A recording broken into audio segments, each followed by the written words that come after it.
as I continue my discussion with Gary Miller of Cyrus Ministries, who's going to be at Living Out of the Father's Love at Highway Christian Center on October 26th to 27th. Gary, one of the things you're going to hit on is this whole thing of grace. And it's a word that meant, like, you don't, inside the church and outside the church, we understand it, but all of us seem to understand it differently. You know, some of us run into people where, you know, grace means I have no accountability. You know, I don't need to change anything I do. I don't need to respond to the Father's love. And that seems so counter to my understanding of what grace is. But can you touch on that? Why do we need to understand grace?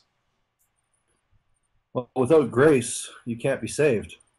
Without grace, you're bound to a life of sin. Mm.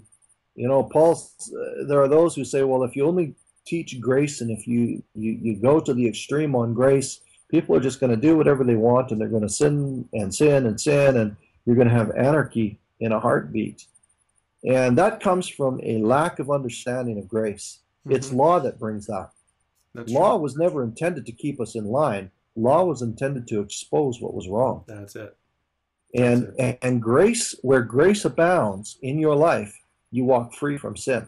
Mm-hmm. So habits and sinful tendencies and thoughts that are exalting themselves against the knowledge of God, that are bringing condemnation and guilt, and those are two words that need to be talked about immensely when you talk about grace.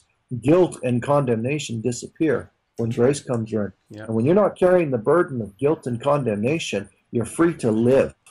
And so many people I've had the conversation with where I've had to say to them, you have permission to live.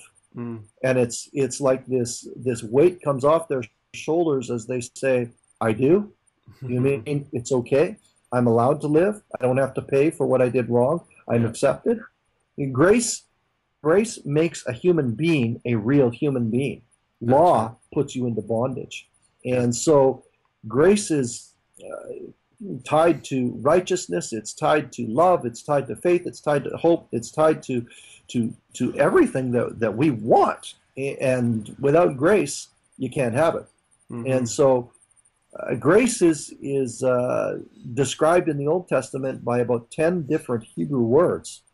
So to just simply say it's God's riches at Christ's expense is a nice acronym, but it doesn't even begin to cover the magnitude of the favor that God has towards us and for us and in us. Mm-hmm. And so we're going to delve into that, and you know, when the Spirit gets moving, you just keep your heart wide open and say, yes, Lord, I'm taking seconds. And so we'll see where he goes. But grace is at the center of the gospel.